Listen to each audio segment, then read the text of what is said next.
I've been driving trucks for 19 years. Long enough to know when the road is lying to you. Most people think the danger is weather, traffic, or falling asleep at the wheel. Those are real, sure, but they're honest threats. You can see them coming if you're paying attention. What happened to me didn't announce itself. It slipped in quietly, like something that had been riding the highway longer than any of us. I didn't tell anyone about it for years. Truckers learn early that if you talk about strange things, dispatch stops calling. DOT starts asking questions. People assume drugs, fatigue, or mental breaks. I kept my mouth shut and finished my routes. But now I'm retired, and the nights are long. So I'm writing this down exactly as it happened. Started on I-80, western Nebraska, late October. Cold, flat, empty. The kind of stretch where the radio dies and the sky feels too big. I was hauling frozen beef from Cheyenne to Des Moines, running overnight to beat a storm. My logbook was clean. I wasn't tired. I hadn't touched anything stronger than coffee in months.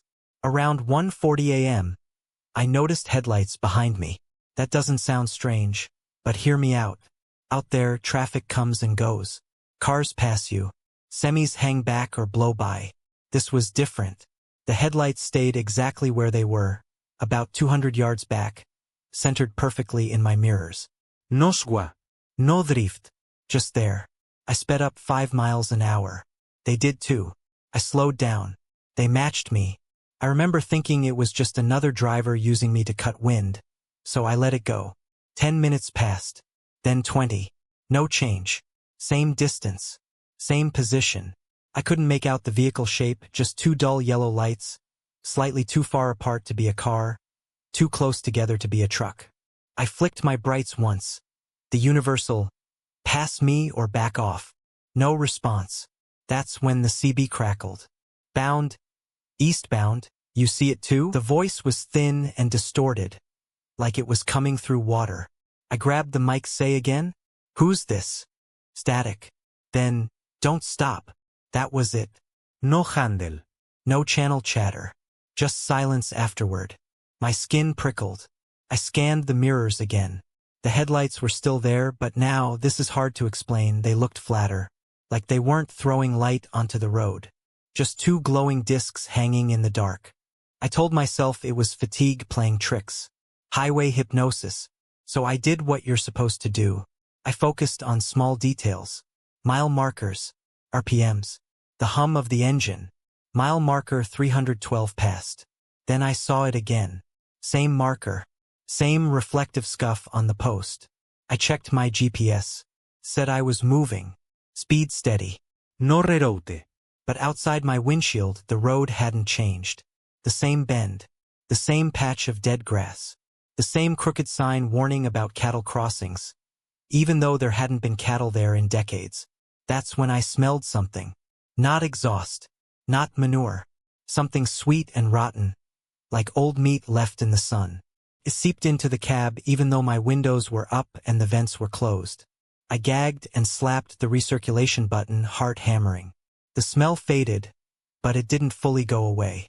It clung to the back of my throat. Then came the knocking.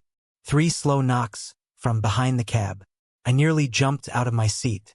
I checked my mirrors, expecting to see someone hanging off the back or a vehicle pulled up close. Nothing. The headlights were gone. Relief flooded me so fast I laughed out loud. I told myself I'd imagined it all. That I'd hit a weird mental patch and come through it. That's when the knocking came again. This time from inside the sleeper. If you've never been in a sleeper cab, understand this. There is no way for someone to be back there without climbing in from outside. And I would have heard that. Felt it. The truck would have rocked. The knocks came again. Softer now.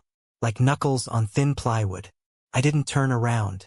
I don't know how long I sat there gripping the wheel, staring straight ahead, whispering no under my breath like it meant something. The road began moving again, new mile markers, new curves, but the sound stayed. Scratch, drag, something shifting its weight behind me. I slammed the brakes. The truck screamed to a stop on the shoulder. I threw it into park and burst out of the cab, flashlight in hand, heart in my ears. I checked the trailer seal intact. Doors locked. No footprints in the dirt. No dents. Nothing. I climbed back into the cab, shaking, and checked the sleeper. Empty. Blankets undisturbed. Mattress flat. No smell. No marks.